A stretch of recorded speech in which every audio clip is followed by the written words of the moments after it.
News today Tamil நேயர்களுக்கு வணக்கம். நான் லோகநாதன். இன்று நம்மோடு சிறப்பு விருந்தினராக கலந்து கொள்ள இருப்பவர் மூத்த அரசியல் தலைவர் கேசி பழனிசாமி. நம்மளுக்கு ஐயா வணக்கம்.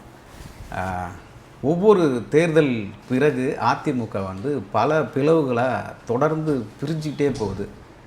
என்ன நடக்குது சார் அதிமுகவில்?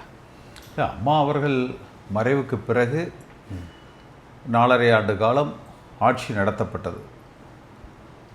2021 தேர்தல், அதற்கு பிறகு ஒற்றை தலைமை என்று வருகிற பொழுது ஓபிஎஸ் போன்றவர்களிடத்தில் பிரச்சனை ஏற்பட்டது. அதன் பிறகு தற்பொழுது வேலுமணி போன்றவர்கள் தாவேக அரசாங்கத்தில் அங்கம் வகிக்க வேண்டும் என்பதற்காக ஒரு சில குற்றச்சாட்டுக்களை, அதாவது திமுகவோடு அவர்கள் ஆதரவோடு, திமுகவின் ஆதரவோடு ஆட்சி அமைக்க முயற்சித்தார்கள்னு சொல்கிறார். எனக்கு கிடைத்த தகவல் படி வேலுமணி அவர்களது மகனும் தங்கமணி அவர்களது மகனும் எடப்பாடி பழனிசாமி அவர்கள் மகனை அழைத்து கொண்டு இவர்கள் வேலுமணி தரப்பில் முயற்சி எடுத்து உதயநிதி ஸ்டாலினோடு சென்று பேச்சுவார்த்தை நடத்தியிருக்காங்க. யார்? வேலுமணி மகனும் தங்கமணி மகனும். இதில் எடப்பாடி பையனும் சேர்ந்துருக்கிறா. இதுக்கு உண்டான சிசிடிவி காட்சிகள் இருக்குது. ஓகே. அப்போ அவங்க 3 பேர் செல்ஃபோனை எடுத்து வச்சாலே லொக்கேஷன் காமிச்சிடும், சிடிஆரில் தெரிஞ்சிடும். இதற்கு உண்டான சிசிடிவி காட்சிகளும் இருக்குது. இதை வேலுமணி மறுக்க முடியுமா? இவர்கள் அமைச்சர் பதவி பெற வேண்டும் என்று இவர்கள் திமுகவிடத்தில் போய் மன்றாடுகிறார்கள். அது ஏதோ காரணங்களுக்காக நிறைவேறாமல் போனதற்கு பிறகு இவர்கள் தாவேகாவிடத்தில் சேர்ந்து அந்த அமைச்சர் பதவியை பெற நினைக்கிறார்கள். அப்படி பெற நினைக்கிற பொழுது அதிமுக என்கிற அந்த மாபெரும் இயக்கத்தினுடைய வலிமையை குறைத்து, அதாவது ஒரு 30 ஆண்டு காலம் ஆண்ட கட்சி தமிழகத்தை மீண்டும் அதிமுக தலைமையில் ஒரு ஆட்சி அமைவதை எல்லோரும் வரவேற்கிறாங்க.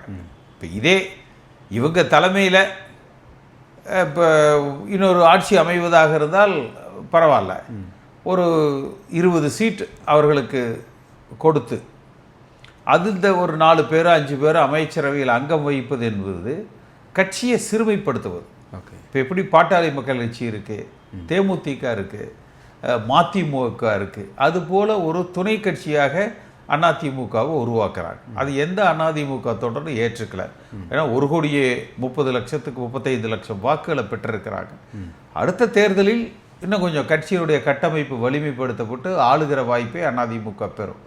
இவர்கள் தற்போது கிடைக்கிற சில பொருளாதார முன்னேற்றத்துக்காக தவறான ஒரு முடிவு எடுத்து கட்சியை பலகீனப்படுத்துகிற செயலில் முயற்சிக்கிறாங்க. ஆனால் அதை தொண்டர்கள் ஏற்றுக்கொள்ள மாட்டாங்க. ஓகே. இப்போ இந்த 5 வருஷம் ஆட்சியில் இல்லைன்றதுக்காக பண்ணுறாங்களா, இல்லை ஆட்சியில் இருக்கணுன்றதுக்காக பண்ணுறாங்களா சார்? இல்லை, இவங்க திரும்ப ஆட்சியில் சேரணும், தாவேகாவோடு இணைந்து அதிகாரத்தில் பங்கெடுக்கணுங்கிறத இவங்களோட குறிக்கோள். ஓகே. திமுக கூட பேசுனது உண்மைதான். ஆனால் எடப்பாடி பேசல, பட் வேலுச்சாமி தான் பேசியிருக்காரு. வேலுமணியோட மகனும் தங்கமணியோட மகனும் அதுக்கான சிசிடிவி ஃபுட்டேஜஸ் இருக்கு. நீங்கள் சொன்னதில் எடப்பாடி பையனும் தெரியல, அது உறுதியாக தெரியல, பட் இவங்க 2 பேரும் பேசியிருக்காங்க. அதுக்கான ஃபுட்டேஜஸ் இருக்கு. ஆனால் வைக்கக்கூடிய குற்றச்சாட்டு எல்லாமே எடப்பாடி பழனிசாமி மீது வைக்கிறாங்க. அதுதான் சொல்கிறேன். அப்போ இதை முதல்ல வெரிஃபை பண்ணலாமே. ஓகே. ஃபோன் லொக்கேஷன் காமிச்சிருமில்ல, சிடிஆர் ரிப்போர்ட்டில் தெரிய வந்துடும். போட்டால் தெரிஞ்சு போய்டும், லொக்கேஷன் காமிச்சிரும். அடுத்து சிசிடிவி ஃபுட்டேஜஸ் இருக்கு. ஓகே. அது வெளியில் வந்திருக்கா சார், இல்லை நான் ஆதாரம் இருக்கு? நீங்கள் அவர்கிட்ட கேளுங்க, வேலுமணி இதுக்கு பதில் சொல்லுங்கள். ஆனால் சட்டமன்றத்தில் மிக தெளிவாக சொல்கிறாருல்ல, எங்களுக்கு ஆட்சியில் பெரிய ஆசையெல்லாம் இல்லை, நாங்கள் அதுக்காக அலையில்லை அப்படின்னு சொல்கிறாரு. அது உண்மையா? சரி, பார்ப்போம். நாளைக்கு இப்போ இவர்கள் அமைச்சரவையில் இன்றைய பத்திரிகை செய்தியெல்லாம் எல்லாரும் படிச்சிருப்பீங்கன்னு நினைக்கிறேன். 8 அமைச்சர்கள் கேட்கிறாங்க, பேசிட்டு அவங்க 5 அமைச்சர்கள் கொடுக்குறேங்கிறாங்க. அதுபோல் பல செய்திகள் எல்லாம் இருக்கு. நான் அதை ரிப்பீட் பண்ண விரும்பல. ஸோ அப்போ இவங்க காலம் அது பதில் சொல்லுமில்ல. இல்லை, ஒரு பக்கம் தாவேக கம்யூனிஸ்ட் விசிகா உங்களுக்கு கூட காங்கிரஸ் கூட கூட்டணி ஒரு ஆட்சி அமைச்சிட்டு எப்படி ஒரு பக்கம் தூய்மையான ஆட்சின்னு சொல்கிறாங்க, இன்னொரு பக்கம் ஊழல்வாதிகளை அமைச்சரவையில் சேர்த்து அரசாங்கத்தை நடத்தணும்னு நினைக்கிறாங்க. எங்கேருந்து இது ஒரு தூய்மையான ஆட்சியாக இருக்கும்? இப்போ தூய அரசு கிடையாது, தூய அரசியல் கிடையாது. தூய ஆட்சியும் கிடையாது, தூய அரசியலும் கிடையாது. என்ன முன்னெடுக்கிறார் விஜய் அப்படின்றது இன்னொரு பக்கம். அவர் தேர்தலை சந்திக்கலாம்ல, தனக்கு மெஜாரிட்டி இல்லை, இன்றைக்கு சட்டமன்றத்தில் தன்னுடைய மெஜாரிட்டியை நிரூபிக்கிறார் வச்சுக்கங்க.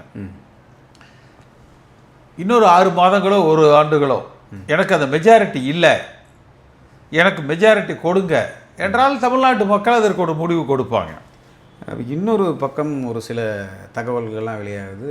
சிவி சண்முகம் அவர்கள் எடப்பாடியை அரையறதுக்கு முற்பட்டார் அப்படின்னு சொல்லி எல்லாம் காசிப்புங்க. இதுக்கெல்லாம் சும்மா அவர் அப்படின்னு கனவு கண்டிருப்பார் சிவி சண்முகம்.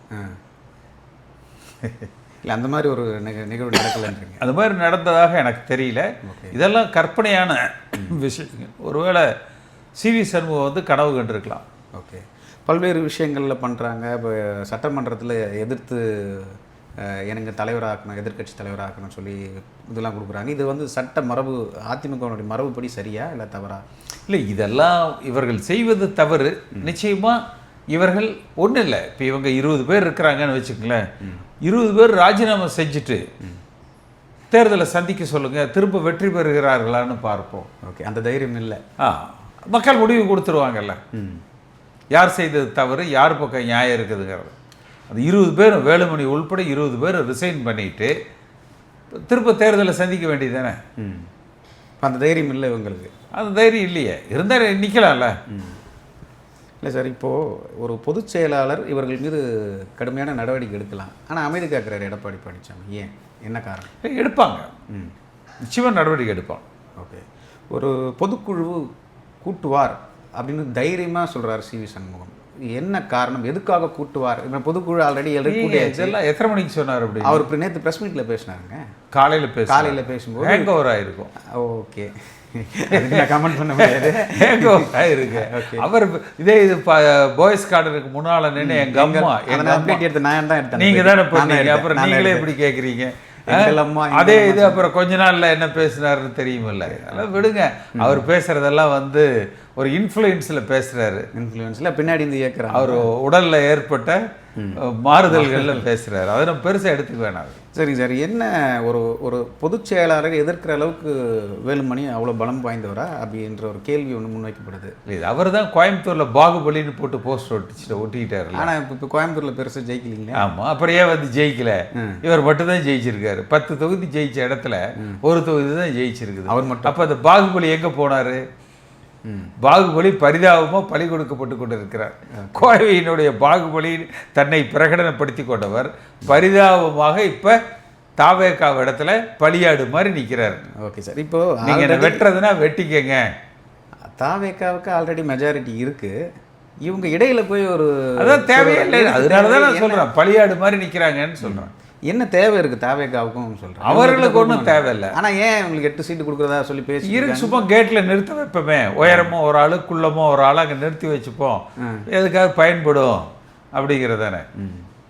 இப்போது அதிமுக 2ஆக பிளவுபட்டது அப்படின்ற ஒரு இதெல்லாம் கட்சி பிளவுன்னெல்லாம் கிடையாதுங்க. இவங்க ஒரு 10 பேர் 15 பேர் எம்எல்ஏக்களாக இருக்கக்கூடியவர்கள், இந்த முன்னாள் அமைச்சர்கள் தங்கள் பேராசையின் காரணமாக இப்படி ஒரு முடிவு எடுக்கிறாங்க. என்ன நடக்கும் சார் நெக்ஸ்ட்டு?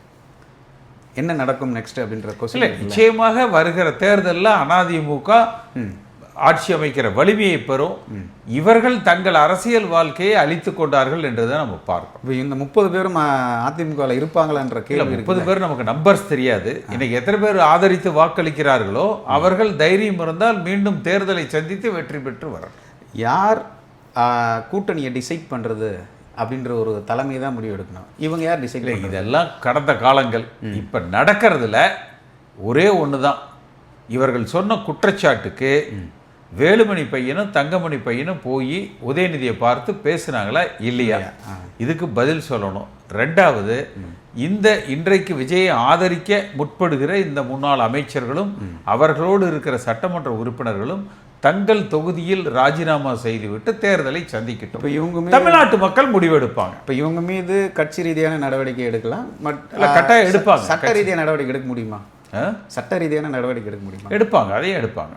ஓகே, இப்போ அந்த கட்சி தாவல் தடை சட்டம் மாதிரி இதில் கொண்டு வர முடியாது இல்லை? இதில் கட்டாயம் எடுப்பாங்க. அப்போ வந்து இவங்களை ஆல்ரெடி இந்த மாதிரி பண்ணாங்கன்னா இவங்களுடைய ஆட்சி இது உங்களுடைய இது அதிகாரம் போயிடல. ரொம்ப ஹைப்பாத்தட்டிக்கலாக போக வேண்டாம். ஓகே, அவர்களுக்கு மெஜாரிட்டி இருக்குது, அல்லது அவர்களுக்கு மக்கள் ஆதரவு இருக்குன்னா அவங்க ரிசைன் பண்ணிட்டு நின்று வரட்டுமே.